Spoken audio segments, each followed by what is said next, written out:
Hey, we're about to start the show, and you know the drill. If you've been here before and you have something important to share, please add a capital letter Q to your comment. And if you are watching live for the first time, please let us know by writing the word new, and we'll give you a nice little welcome. Enjoy the broadcast.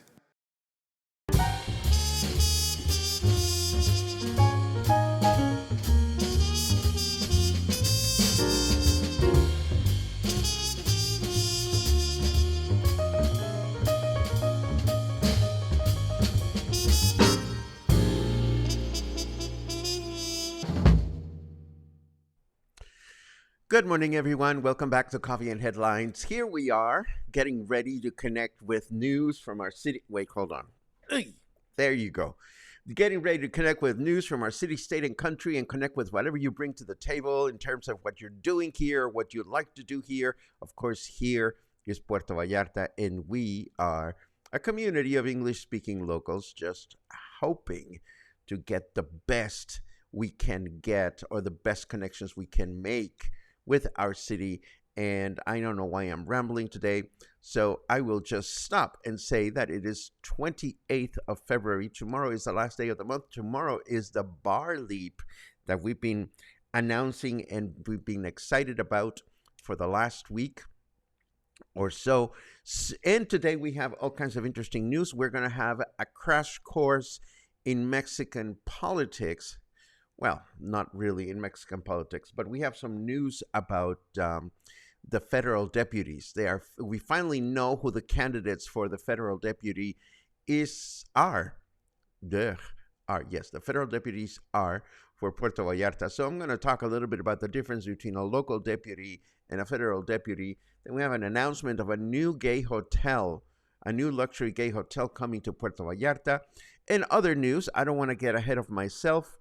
So we might as well get the ball rolling, and we start with the announcement of the 5 candidates to become the next federal deputy for Puerto Vallarta. And we have Bruno, I think I may be able to recognize everybody. This is Bruno Blancas down here. He is the current deputy, and he represents the Morena party, and he's seeking re-election.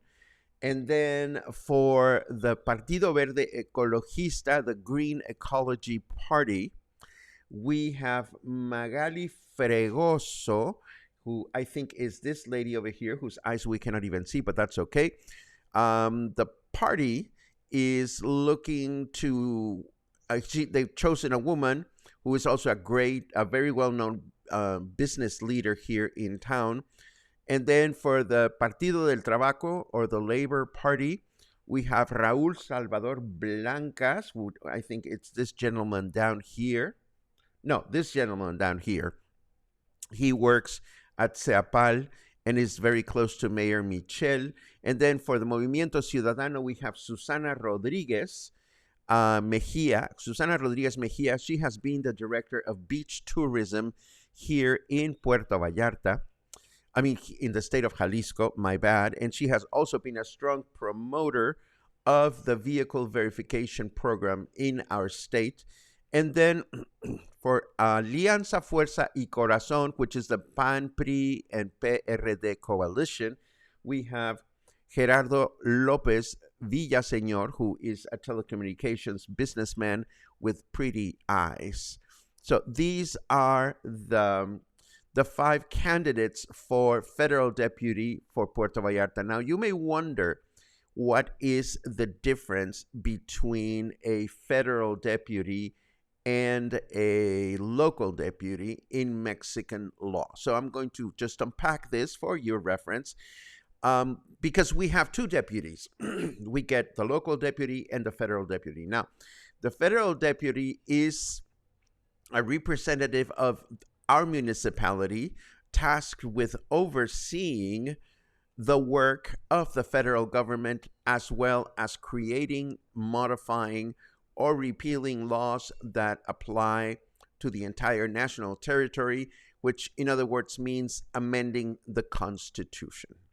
So in other words, the federal deputy is a person that makes sure that Puerto Vallarta's interests, or any city's interests, are well represented with the federal government.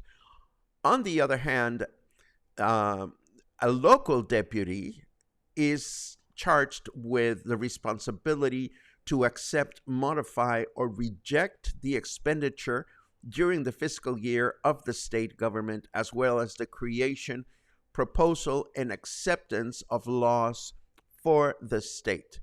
Local deputies also defend the interests and decisions regarding the territory of a state, which is, of course, in our case, Jalisco. But the primary and foremost duty of both federal and local deputies is to be an amplifier of the voice of each of the citizens they represent. So these are the five contenders for the position of federal deputy. We will be looking at them as we get closer to election day. I know that if you're not Mexican, you cannot vote, but I think, or maybe I hope, that you will be at least interested in associating the names with their accomplishments. Something horrible happened. I have no idea what happened, but I'm reading the comments at the corner of my eye. I hope everybody is okay. I'll get to comments in a second. Then I want to talk about this El Centro development, which is raising eyebrows. There is a construction project going up along Matamoros Street, a couple of blocks away from the Guadalupe Church, that people are wondering, what's going on there. The project is presently shut down, but they have a license to build a vertical multifamily structure. The problem lies in the fact that the neighborhood fears that they don't know just how vertical the project is going to be, and they usually become more vertical than they are supposed to be. Adriana Guzman, who's the director of urban development and the environment here in Puerto Vallarta, stated that the city will keep an eye on the project, making sure that it does not exceed the allowed height and that it is designed in keeping with the surrounding traditional architecture. This makes me think that when we reported just a few days ago that a property was sanctioned for being demolished without proper permits here in Puerto Vallarta, we may have been talking about the building that used to be at this location, which I found out in reading the news note is not part of the registry of protected traditional buildings in the city. There are certain buildings that, due to their history or their architecture, are definitely not to be touched without a permit. So we'll have to keep our eyes open as to what happens with this one. Now, let me show you this image. What you're looking at here is the pillars, or are the pillars that will support the bridge that will connect the new highway at the border between Bahía de Banderas in Nayarit and Puerto Vallarta. Now, without being on site or having access to updated Google Maps imagery, it is difficult to tell where exactly this is. And since the much-mentioned Federación Bridge is not mentioned in this article, I'm inclined to believe that for the new highway, the last stretch that connects the new highway to Puerto Vallarta, a completely new bridge is being built. Now, the article states that this is going to connect with Highway 544, which is the highway that we know that goes to San Sebastian and further points further uh, and further points. Just oh my God, I'm so confused today. It's a highway that goes to San Sebastian. Thank you, Luna. But the article also says that the connection is going to be 1 kilometer after the municipal jail. So when the new highway is connected, people that drive through the highway are probably still going to have to drive through all of Ixtapa to get to the airport in Francisco Medina Asensio. So it's all very confusing to me. I am sure it is very confusing to you. One thing is certain, they are building this in a hurry because the deadline is supposed to be before May, is the latest I heard. So we don't know exactly what's going to happen, but we'll believe it when we get to drive or ride on it. Now, I do have some good news. El Remance residents will finally get the retaining wall along the Río Cuale that they've been hoping for since Hurricane Nora caused major damages in 2024, which were made worse after Hurricane Lydia earlier this year. Construction is expected to begin on the first week of March, which is coming up. It's next week. And last but not least, a new gay hotel is coming to Puerto Vallarta, and it is expected to open on spring of 2024, or in a year. The Trist Puerto Vallarta is set in the heart of Colonia Emiliano Zapata, and when it opens, it will feature 55 rooms and intimate settings for guests to mingle. The property is the vision of tech entrepreneur and hospitality visionary Tristan Schukraft, an LA native who will also open a similar property in San Juan, Puerto Rico, where he presently resides. This is an artist's rendering of the lobby area, and we'll have commentary about this project after the weather break. Let's see what snarky weather is up to this morning. Apple only canceled its electric car project so it could shift everyone over to work on the Apple monorail. Where is my... There it is. Well, that is actually funny. Just so you know, Apple was apparently developing an electric car to compete with the Tesla vehicles, and Apple has just decided not to do that anymore. But that is not as important as our weather. It is 24 degrees right now. Humidity is low at 50%. Good if you're walking out and about.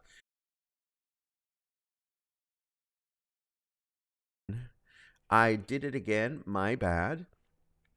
Our weather forecast for today is we can expect clear skies in the morning with mostly cloudy skies in the afternoon, a high of 28 and a low of 16. Then tomorrow, Thursday, mostly cloudy skies throughout the day with a high of 27 and a low of 16.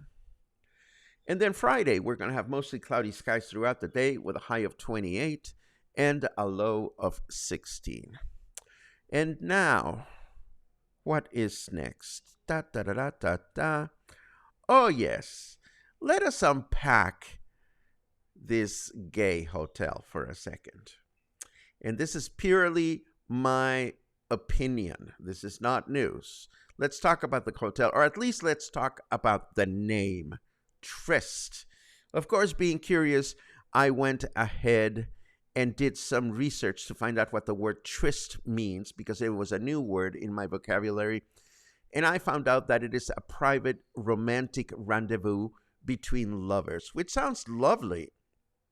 It sounds like a perfect name for a hotel. Trist.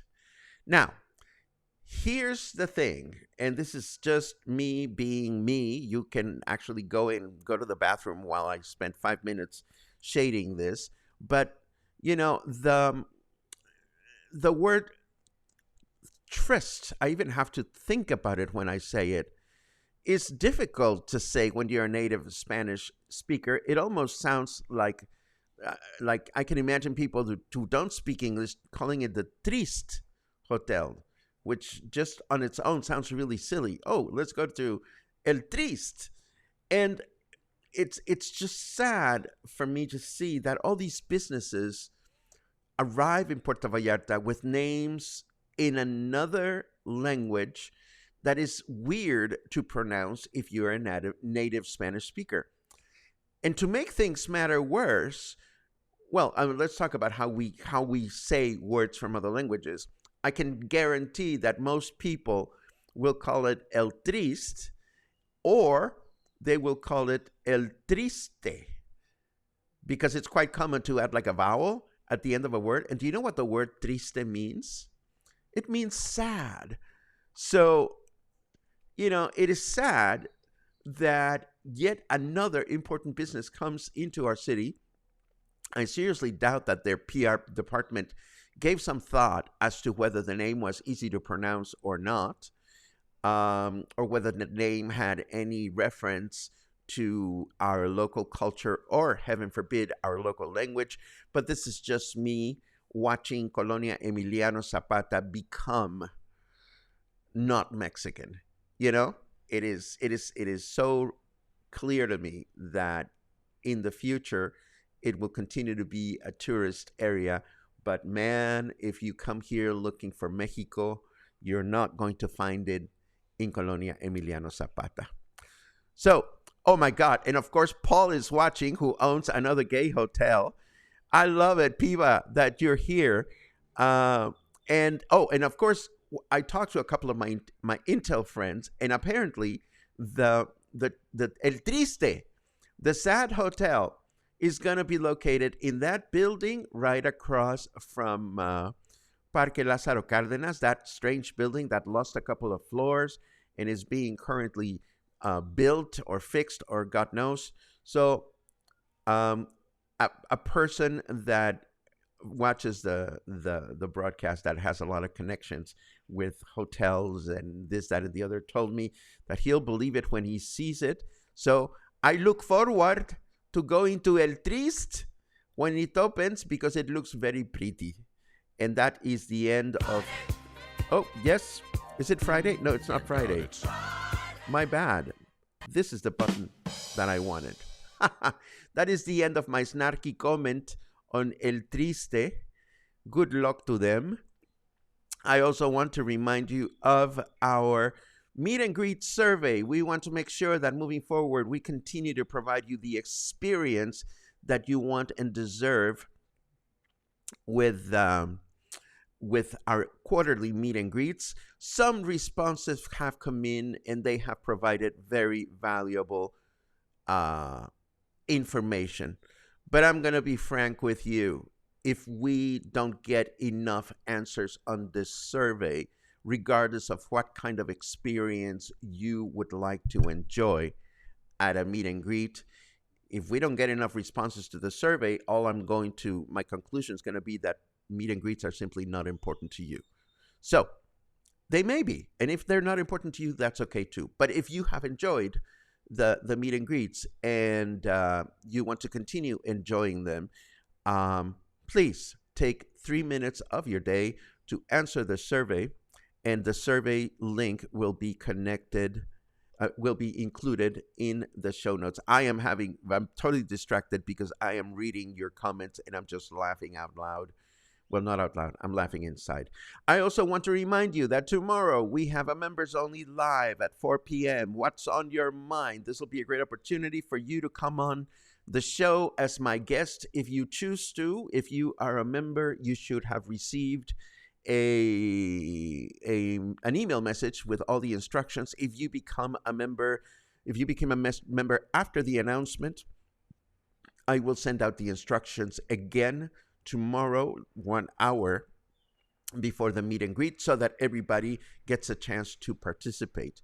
And of course, I am so stoked because we did good things yesterday, my friends. With our interview with Miranda from the Monzon Brewing Bar, I know that a lot of people are excited about this bar leap, going through 6 bars in Colonia Emiliano Zapata, and I really hope that the event is going to be very successful. Remember, this is tomorrow, all day long. Well,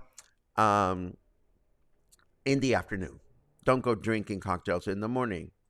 And last but not least, a week from tomorrow, we're going to repeat our presentation of Tony Bennett, his life and his music by request. This is going to be at the Joint Hotel, at the Joint Boutique Hotel and Co-work, as always. We love doing our music presentations there.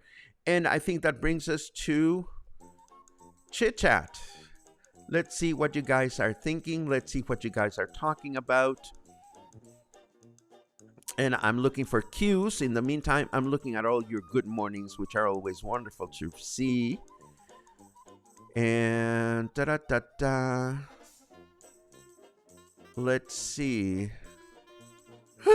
Oh no! Oh no! Last night around 9 p.m., our apartment flooded, water was shut off, and today we found out that the nail salon next door left the water on in one of the pedicure chairs, and everything there and here is flooded. That is so unfortunate, Dan. The good thing is that you have amazing landlords that have taken care of you in past years, and I'm sure are addressing this.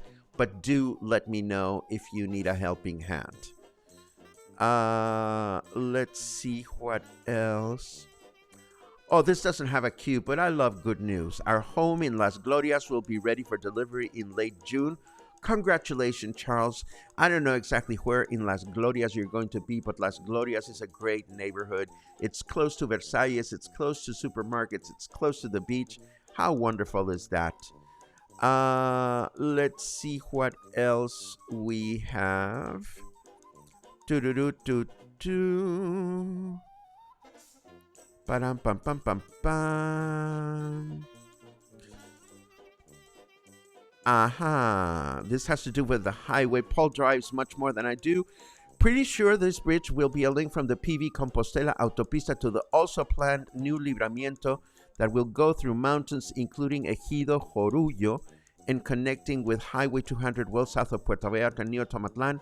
That bypass should be completed well after we are all long dead. Bravo. Bravo. I love a snarky comment when I see it. Well, let me clarify, if I may. I will not disagree with you, Paul. As I understand it, the big libramiento that you're referring to is not even on the table anymore. It's just rumored. So while you are correct, in the very, very distant future, long before we're gone, we may have a swanky libramiento that just goes all around the city through the mountains. 2 months from now, when the new highway is supposed to be open to the public, we're still going to experience the craziest funnel and nasty traffic coming into our city. It's not going to be pretty, but hey, that's what cocktails are for. Let's see. You know, I'm reading your comments about my comment on the name of the hotel. Again, I don't wish to shade the hotel. I think it's a great project, and if it comes, it will provide new lodging options in Puerto Vallarta, which are very much needed. But again, oh my goodness, but look at this. Not to mention that Trist in English signals a rent by the hour motel. Well, again, you know, why people don't choose or why people don't think about their choices is a mystery to me, but we wish them good luck. Thank you for that, Mark. I took the survey and actually took less than 3 minutes. Much appreciated. Let's see. Did they give up on selling apartments again in the building by Lázaro Cárdenas? It is truly El Triste building. Well, for starters, Brian, I don't know for a fact that building is the location of the new hotel. I don't know where it's going. You know, I read the press release that I received on the mail. This was not from a news source. This came directly from them. And I could not find specific information about the location. Gina asks, would anyone be interested in a taco crawl over in this area? If you have some comments, please share them. And then Karen says, Paco, how are you feeling after you fall? I'm feeling much better. Karen, thank you very much. I was just concerned that I would start, the scar would not ooze. There's not a lot of pain in my chest anymore, only if I touch myself. If I sneeze and I laugh, I can definitely feel a little bit of hurting. But thank goodness I didn't break anything. I didn't land on my face or my glasses, which are expensive to replace. So it's all good. I get to this age in which, in my late father's words, we are of an age in which it's three C's, three letter C's that can kill you. The first one is caca, which means shit, which refers to digestive problems. The second C is caída, which means to fall. And the third C is catarro, which has to do with breathing related and nasal and lung related issues. So after a certain age, we just have to be more careful about those three C's: caca, caída, and catarro. And what a lively way to wrap up our broadcast for today, thinking about the three C's that will take us to the Rainbow Bridge. I hope you have a wonderful day today. And I hope you have a wonderful day every day, for that matter. I'm going to the movies this afternoon, and I'm going to go watch Poor Things again because I enjoyed it so much and I laughed so much, and I want to show it to some friends that have not seen it. There's only one show at La Isla. It's at 7:10 or something like that. So if you want to hear me giggle and hurt as I giggle, just come to the movies. Ciao.